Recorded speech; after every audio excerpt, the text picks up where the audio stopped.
2020 ലോകകപ്പിൽ ഇന്ത്യക്കെതിരെ കളിക്കില്ലെന്ന പ്രഖ്യാപനവുമായി പാകിസ്ഥാൻ സമൂഹ മാധ്യമങ്ങളിലൂടെയാണ് പാകിസ്ഥാൻ തീരുമാനം അറിയിച്ചത്. ടൂർണമെന്റിൽ പങ്കെടുക്കുമെന്നും പ്രഖ്യാപനമുണ്ട്. വിഷയത്തിൽ പാകിസ്ഥാൻ ക്രിക്കറ്റ് ബോർഡിനെ കുറ്റപ്പെടുത്തിയാണ് ICC പ്രതികരിച്ചത്. അനിശ്ചിതത്വങ്ങൾക്കും നാടകീയതകൾക്കും ഒടുവിൽ പാകിസ്ഥാന്റെ തീരുമാനം. ലോകകപ്പ് കളിക്കും, പക്ഷേ ഇന്ത്യക്കെതിരെ പാഡ് അണിയില്ല.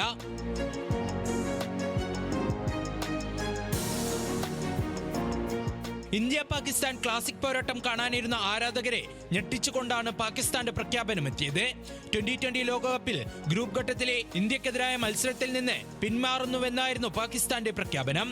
പാകിസ്ഥാൻ സർക്കാരിന്റെ ഔദ്യോഗിക എക്സ് അക്കൗണ്ടിലൂടെയാണ് തീരുമാനം അറിയിച്ചത്.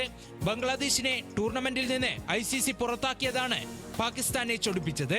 പകരം സ്കോട്ട്ലൻഡിനെ ഉൾപ്പെടുത്തിയതോടെ ബംഗ്ലാദേശിനെ ഐക്യദാർഢ്യം പ്രഖ്യാപിച്ചാണ് പാക് ഇന്ത്യയുമായുള്ള മത്സരം മാത്രം ഉപേക്ഷിക്കാൻ തീരുമാനിച്ചത്. ലോകകപ്പിന് മുൻപേ ഇന്ത്യക്ക് 2 പോയിന്റ് സമ്മാനിച്ച പാകിസ്ഥാനെ സെമി സാധ്യതകളെ ബാധിക്കും. നിലവിൽ ഇന്ത്യക്കെതിരെ ഗ്രൂപ്പ് ഘട്ടത്തിൽ മാത്രമാണ് പാകിസ്ഥാൻ പിന്മാറിയിരിക്കുന്നത്. സെമിയിലോ ഫൈനലിലോ ഇന്ത്യക്കെതിരെ മത്സരം വന്നാൽ കളിക്കുമോ എന്നതിൽ വ്യക്തത വരുത്തിയിട്ടില്ല. ഗ്രൂപ്പ് ഘട്ടത്തിൽ എന്ന പോലെ ഫൈനലിലോ സെമിയിലോ പാക് വിട്ടുനിന്നാൽ ഇന്ത്യക്ക് വാക്ക് ഓവർ ലഭിക്കും. അതേസമയം പാകിസ്ഥാൻ നിലപാടിനെതിരെ ICC രംഗത്തെത്തി. പ്രത്യാഘാതങ്ങൾ കണക്കിലെടുത്ത് തീരുമാനത്തിൽ നിന്ന് PCB പിന്നോട്ട് പോകുമെന്ന് പ്രതീക്ഷിക്കുന്നുവെന്ന് ICC വ്യക്തമാക്കി.